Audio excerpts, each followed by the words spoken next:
Hello, this is Kelvin here again. Welcome to today's Daily Dose of Market Insights by OANDA, presented by myself, the Senior Market Analyst of OANDA Asia Pacific. So, very good morning to all and happy Friday. Today is the 27th of October. Finally, we managed to get towards the end of the week before the weekend. So, before we start our daily dose of this market insights, let's take a look at the disclaimer slides first. All right. Okay, let me flash the disclaimer slides.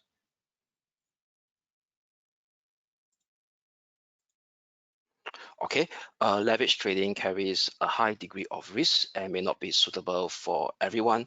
Losses can exceed deposits. This presentation is for general information purpose and it's not investment advice. Also, this presentation is not an offer or solicitation to buy or sell, no financial advice or recommendation for any investment product. And also, any forecast, prediction, or projection in this document is not necessarily indicative of the future or likely performance of the product. And this advertisement has not been reviewed by the Monetary Authority of Singapore. Okay, so before we so now before we start our daily dose of market insights, this is the key gist of the daily dose of market insights which I share with you all every day. Will be a recap of key highlights and events that took shape overnight. Key data releases, what is the new key data releases and events to watch out for this week and possibly over the weekend if there's any, and as well as the short-term technical analysis outlook on the various broad-based asset classes ranging from the benchmark stock indices to the FX and as well as the several key commodities market. Okay, so let's start with the US session over first, primarily the US stock market benchmark indices. So what we could see yesterday, the US benchmark indices moved within our expectation as per highlighted in our short-term technical analysis outlook on Wednesday and as well as Thursday. All of them actually closed in the red, with the worst hit was the Nasdaq 100. So let me share with you my screen over here.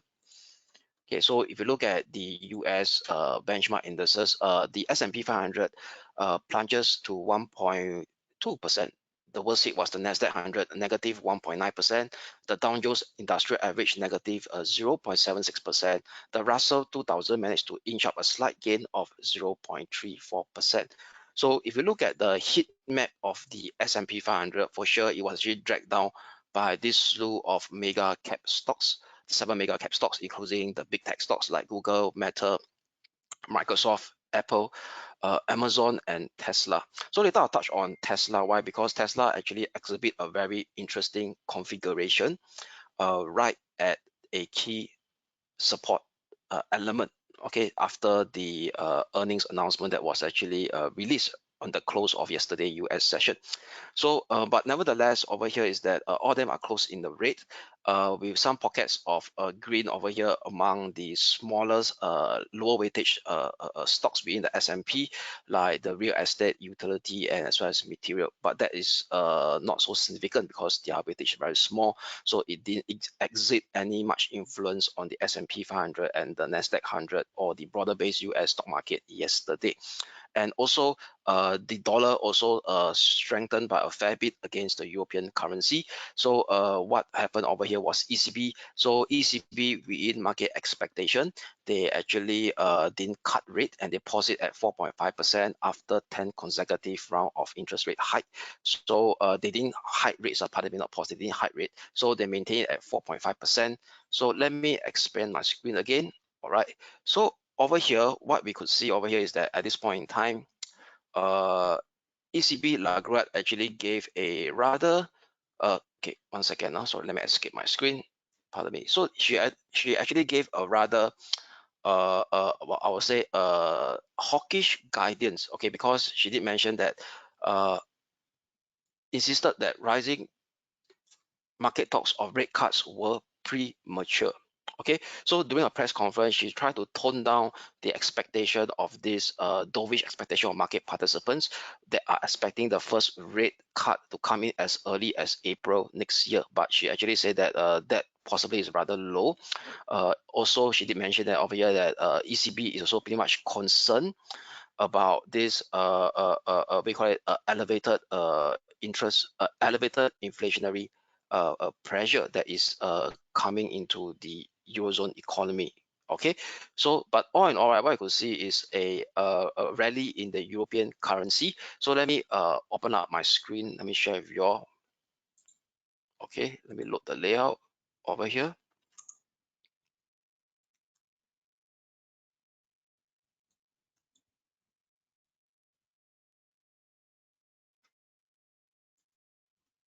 Okay, so for now, let me hide myself so that you all could focus more on the screen. Okay, so let me open up my screen. Okay, so this is a rolling performance. So let me shift down to a 5-day rolling performance instead. So from a 5-day rolling performance, right, what we could see over here is yesterday during the European session, the dollar actually rallied sharply. Then thereafter, it's just tried to trade sideways, where the the dollar actually during the US session had to inch down slightly lower against the European currency, the sterling and the euro, but continue to remain strong against the Swiss franc and the Canada dollar, but continue to weaken against the Aussie dollar. So and the dollar yen just going to go sideways because of the risk of what I call central bank intervention, as the dollar yen yesterday managed to ease slightly downwards towards the 150.90 key short-term pivotal resistance we highlighted. So later I'll touch on the technical analysis chart on the FX market.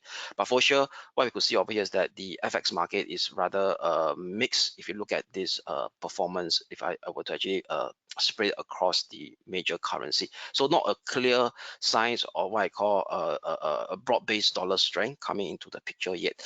And also the commodity market is rather mixed as well. Oil inched down slightly lower. Then we'll start to see the golds still remaining rather firm against our key pivotal support that we highlighted yesterday as well, the spot gold XAU/USD. So with that, what other key data to look out for is for sure that is out this morning earlier on. That means occur already, will be the at 7:30 a.m. Singapore time today is the release of this leading Japan inflationary data out from Tokyo area. So what's surprising over here is that the core CPI that is excluding food actually managed to rise above expectation, 2.7% year on year, versus expectation of 2.5%, and also surpass previous month September level of 2.5%. But what's interesting over here is the Tokyo CPI ex food and energy. So this one is what I call the core rate.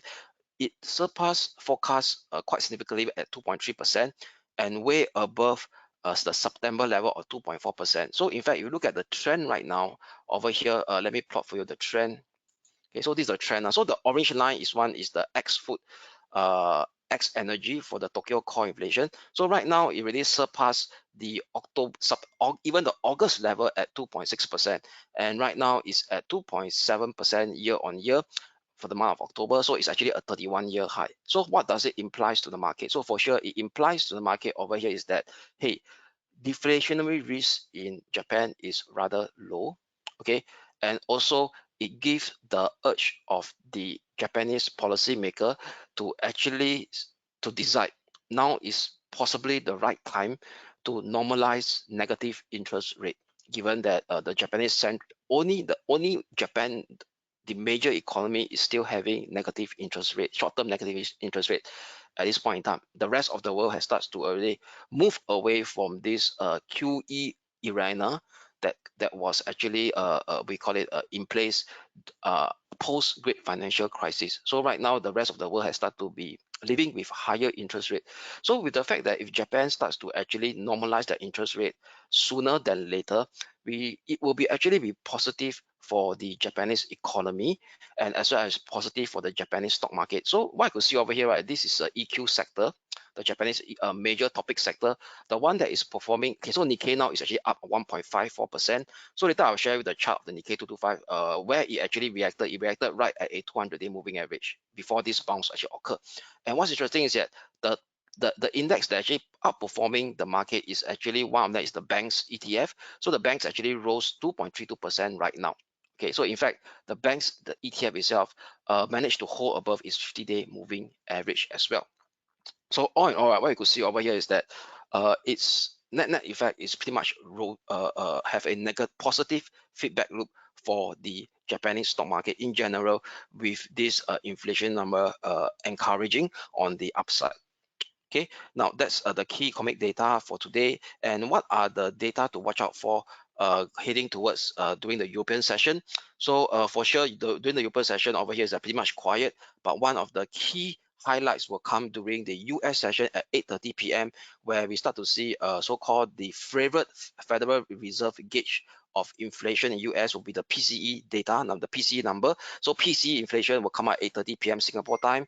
So for the PCE price index, market is expecting a slight dip down towards 3.4% year on year from 3.5% that was recorded in August. For the core PCE numbers, market expecting also a dip down 3.7% versus 3.9% that was recorded in August. So something to keep an eye to watch out for. Okay, so now with that, right, let's take a look at I highlight earlier on Amazon. So with that, Amazon over here, I highlight over here, why is Amazon is important? Because Amazon is the one of the top 5 component stocks of the S&P 500 and the Nasdaq 100. So put away that it's a key stock in the US stock market. If Amazon start to show signs of recovering, as we know that the Nasdaq 100 on Wednesday recorded its worst daily decline since the start of this year, and since July all the way until now, 2 months, close to about 3 months, has really declined close to negative 10%. Negative 10% now for the Nasdaq 100. So if Amazon managed to have a positive technical element, it could actually trigger at least a short term. I will stress the word short term. Short term, that means we're talking about 1 to 3 days, minor counter trend rebound on the S&P 500 and as well as the Nasdaq 100, and it could spread it to the rest of the benchmark index as well, like the Russell 2000 and the Dow Jones Industrial Average, because of the significant weightage that it has on the S&P and the Nasdaq 100. So now let's take a look at the Amazon stock market. Okay, sorry, Amazon equity technical analysis. So this is the 200-day moving average. So you look at this is the close of the US session. Yesterday close US session negative 1.5%. Okay, but it managed to recover slightly right above the 200-day moving average. And this is what happened during the after trading hours, where the earnings result release. Okay, so you see this blue shaded blue area, right? This shaded blue area is the after trading hours of the US session. Okay, let me put it in 5 minutes so y'all could see much more clearer. Okay, so this is the 5-minute chart. Okay, so this blue shaded area is the after trading hours. This big jump here is it occurred right at the announcement of the earnings, Amazon earnings, the big expectation. Then after that, there's a sell off. Then during this portion over here, you all know that for US company, right, they release earnings, they also come with earnings calls. So what is earning call? Earning call is where the top management actually answer question from analysts, invited analysts and invited reporters. So during the call session, there was actually a 100% reversal of an earlier loss. Okay, so it's like a V-shaped recovery. Initially bump up 100% loss, decline. Then after another 100% reversal. So it's a very volatile session, but it ended in the green with a positive candle. So where it ended over here is it ended at this price level. Okay, so now let's switch to the daily chart. So we could see over here the daily chart, right? This is the after hours close at 125.95. Okay, so this is the US session close. Do you notice that there's a big jump later? There's a huge jump up, and where it jump up, right? It managed to clear between this congestion area here. So if price action is able to surpass much higher, potentially, right, it could actually lead to a counter trend, a potential rebound on the benchmark US stock indices. So now let's take a look at what happened, what is going on the US benchmark stock indices. So now let's kickstart with the short-term technical outlook really, because we already covered the first 2 sessions. All right, so now let's go to the US benchmark stock indices. Okay, so let's start with the stock index first. Okay, US benchmark stock index. Okay, this was the Nasdaq 100. So still recall that Nasdaq 100, we have a support level, which is our expectation for the price to slide down much further, 14,150, followed by 13,960. Price action came very close to 13,960 around 12 a.m. Singapore time before it trades sideways. And what's 13,960? If we go to the daily chart over here, okay, this is the daily chart. Okay, it's right at this congestion area graphically. and also right above the 200-day moving average. Okay, and with the positive occurrence of Amazon earlier on, and now let's go to the individual technical analysis element of the Nasdaq 100, the 1 hour chart. If you look at the hourly RSI, it starts to shape this bullish divergence. Okay, so indicate to us that this slide on Wednesday all the way up to yesterday's low is a bit exhausted on the downside. This potentially it increases the odds of a potential counter trend rebound. So with that, right, with this set of key positive technical elements that has emerged in the Nasdaq 100, we'll be flipping to a bullish bias for today, short-term bullish bias, to have this potential counter trend rebound scenario to take shape, holding above the key short-term pivotal support, which is at 13,960, which is also the 200-day moving average. So as long as this level managed to hold, okay, let me remove this 14,300. Potentially, we could see the Nasdaq 100 to test the intermediate resistance at 14,450. So what's 14,450 for sure is a very clear level. Previous support breaks now turns into a pullback resistance. Okay, so this is the potential resistance for that counter trend rebound scenario to take shape. But however, if you start to see an hourly close or a breakdown below 13,960, then this potential counter trend rebound scenario will be invalidated to see a continuation of this impulsive down move to test the next support level at 13,640. Okay, so that's for the Nasdaq 100. To repeat, flipping to a potential short-term counter trend rebound scenario for today, as long as 13,960 key short-term pivotal support holds. So now will be the Dow Jones Industrial Average. So the Dow Jones Industrial Average did not fall so much as compared to the Nasdaq 100. So what you could see over here is that yesterday we were actually looking for a push down to test 32,830, which is it took shape yesterday before it traded sideways. Then the next support level we highlight on Thursday is at 32,570. So what's 32,570? If I were to go to the daily chart over here, very clearly on the daily chart, okay, is this swing low area of 23rd of March this year, and as well close to the lower boundary of this major descending channel that is in place since not major, this medium term descending channel that is in place since 1st August high, also conversing at 32,570. So with that, right, potentially we may see a bit of okay, because the RSI didn't shape a clear bullish divergence and what we see earlier on the Nasdaq 100. So potentially it may slip slightly downwards below the 32,830 level. But I will be using any pullback, any fall in price action to potentially have this short-term counter trend rebound scenario as well, as long as the US Wall Street 30, which is the Dow Jones Industrial Average Index, managed to hold above this 32,570, hold at this 32,570 key short-term pivotal support level I have for today. So potential counter trend rebound, intermediate resistance level to watch will be for sure this swing high area of 24th of August and 25th of August, acting as a resistance at 32,000. 230 slash 32,340, which is the 200-day moving average, acting as a resistance as well. So, but however, if we start to see a hourly close and a breakdown below 32,570, then this short-term counter trend rebound scenario will be invalidated to see a further push down to test the next support level at 32,320. Okay, so that's for the Dow Jones Industrial Average.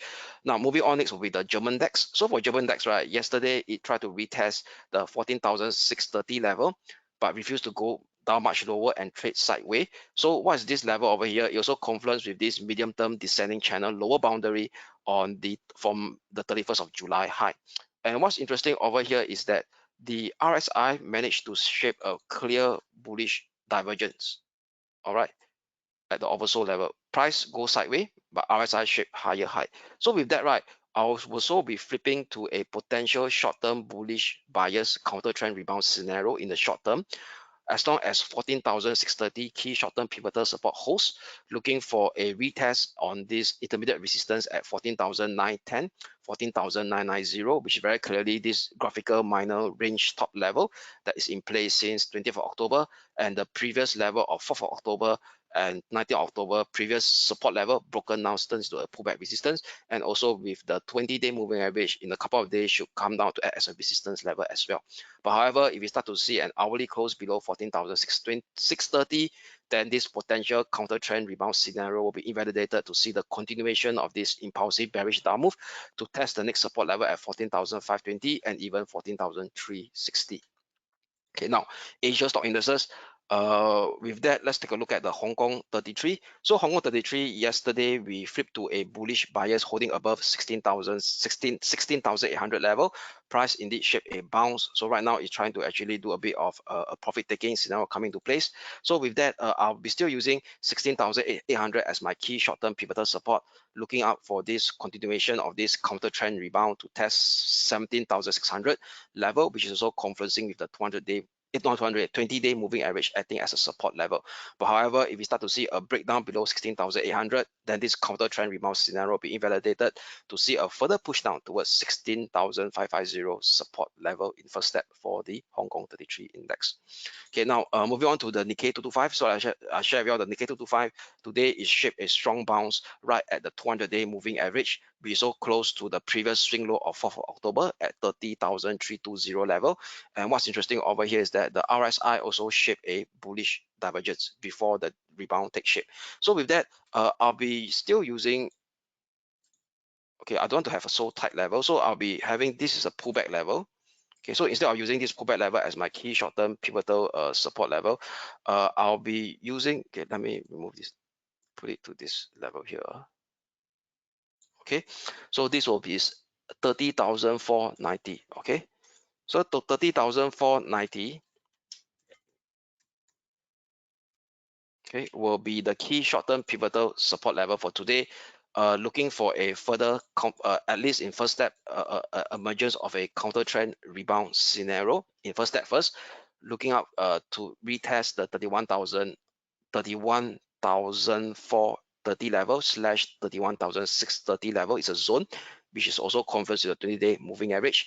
But however, if we start to see a bearish breakdown below 30,490, then this impulsive down move potentially could continue to test the next support level at 29,900 level. So what's 29,900 level? If you go to the daily chart, is exactly the okay, is the swing low, is the key major ascending trend line support that is in place since this low of December last year. Okay, so what's interesting on the chart of the Nasdaq, of the not Nasdaq, of the Japan 225, right? If you go to the weekly chart over here, okay, so this weekly chart right now is actually shaping this weekly doji candlestick, which is a potential, we call it a potential kind of reversal candlestick that's indicating to us that this down move that is in place since 12th of June, that means June, July, August, September, October, 4 month plus of down move since 12th July high may have get exhausted.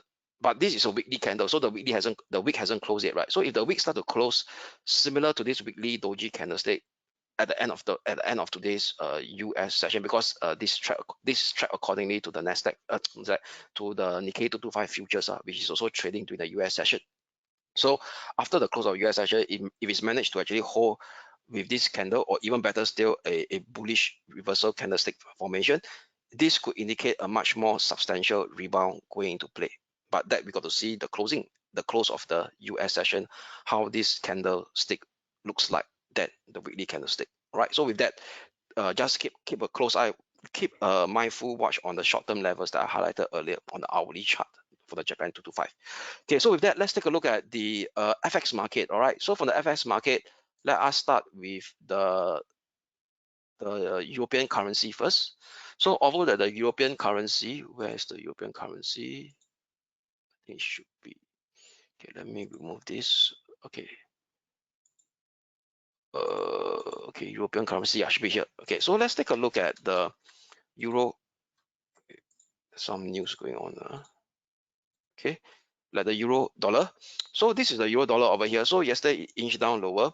Our support level as 1490 level. So it's no change. Still, I'll be using the 160.10 level. So it's like a sideway now. 160, 1610 level as my key short-term pivotal resistance. heading down towards the lower boundary of the range again at 1.0490. But however, if we start to see a bullish breakout, means an hourly close above 10610, then this short-term bearish bias condition within a range configuration will be invalidated to see a potential squeeze up to test the swing high area of 24th of October, acting as a resistance at 10685, also confluence with the downward sloping 50-day moving average. Okay, now sterling dollar. So the sterling dollar actually shaped much weaker. So it actually broke below 19 October and 20 October swing low area at 121.10, and now inching forward to test the next support level at 120.50, which is the swing low area of 3rd of October and 4th of October. So with that, still no change. I'll be still using the 2180 level, 12180 level as my key short-term pivotal resistance level.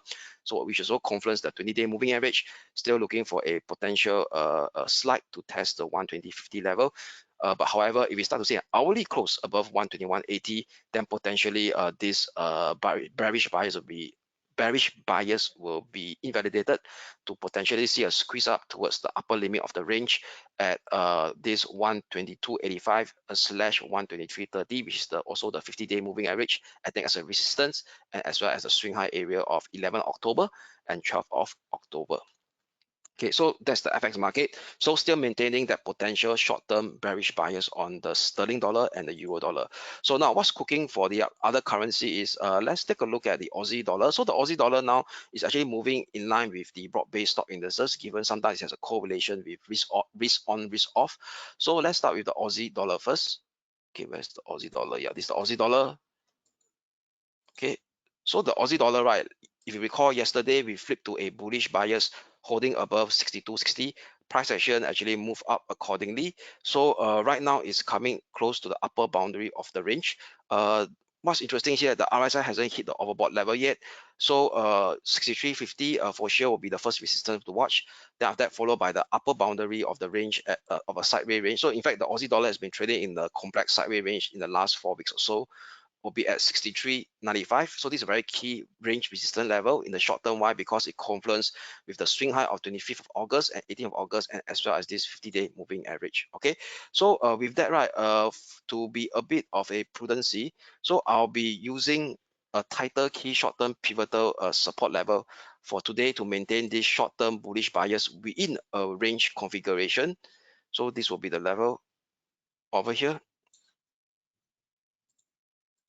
Okay, which also correspond to yesterday's US session lower. So this level will be at 163 figure. Okay, 163 figure. So 163, not 163 figure, pardon me, not 163. Well, I'm talking a bit of tongue twisting, it's Friday. So 63 figure will be my key short-term pivotal support for today to maintain that short-term bullish bias condition within a range configuration. However, if we start to see a breakdown below 63 level, then this a bullish bias will be negated to see another push down to retest the lower boundary of the range at 62.60. Okay, so that's for the Aussie dollar. So now very quickly, the dollar yen that is in the spotlight right now. So you look at the daily chart of the dollar yen over here. What we could see over here yesterday, it tried to do a squeeze up at this 150.30 level, but after that squeeze up, right, it now try to trade sideways.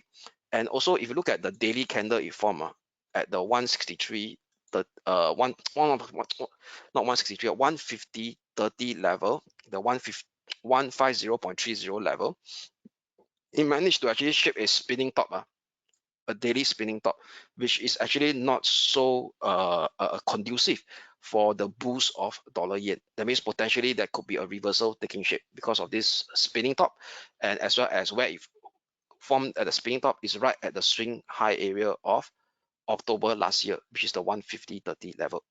Okay, 150.30 level. So now with that, right, let's go to the daily, the shorter term time frame. So on the shorter time frame chart, right, yesterday's, if you still recall, we have a bearish bias slightly above the 150.30 level. We use 150.90 key short term pivotal resistance. So you notice that yesterday there's this big spinning top as well, a long tail candle on the hourly. So potentially, right, a lot of rumor in the marketplace right now is that BOJ is not intervention, they are checking rates. What I mean by checking rates is that means they call up the individual Japanese bank to ask about their activity. So that maybe potentially created a fear on the market due to this huge huge what I call movement right before the European session open, right before London open yesterday. So with that, right, for sure this 150.90 is a key short-term pivotal resistance. So we'll be using that to maintain our short-term bearish bias on the dollar yen. Key support level for sure is the 20-day moving average that managed to cap the previous spike down that was on the 17th of October and the rumored intervention on the 3rd of October. So this will be the key support level in short term to watch. So still maintaining that short-term bearish bias, short-term support 140.40. Unless there's a clear breakdown and hourly close below, then we could potentially see the exposure or further slide to test the 50-day moving average. I think as a support at 148.25, which is confluence with the low of 5th of October and 10th of October. But however, if we start to see an hourly close above 150.90, then potentially we could see another round of squeeze up to test last year October high at 151.95. So this 151.95 is exactly where last year intervention take shape. That means intervention as in the Ministry of Finance instructed BOJ to sell dollar yen. Okay. Now, with that, that's cover the FX space for today. Commodity markets, let me touch on gold. So for gold over here, no change. Yesterday, we have a bullish bias at 1957. So 1957 is still the key short-term pivotal support level to watch. So RSI still remains healthy, managed to pull back slightly at the support level, and going to shape a higher low. Okay, higher low on the RSI. So there is still signs of what I call some kind of bullish momentum, at least in the short term. So I do not want to use a so tight key short term pivotal support level to on yesterday's low here. So okay, this is the yesterday's low. So I don't want to maintain it so tight at this level. So I'll be still using the 1957 level as a key short-term pivotal resistance, key short-term pivotal support level. Next resistance to watch 2006 followed by 2028/2037. We saw the upper limit of this ascending channel as well, minor ascending channel. But however, if we start to see an hourly close below 1957, then this bullish bias condition will be invalidated to see the revival of that corrective pullback to test the 20-day, 200-day moving average, also acting as a support level at 1932/1920, and also right at below the 50-day moving average as well. Okay, so with that, yeah, we've come to the 30-minute mark for today. So with that, that pretty much sums up for the key highlights that I have for today, daily dose of market insights. So I wish you all a great Friday ahead and happy weekend, and we shall speak again on Monday. Thank you.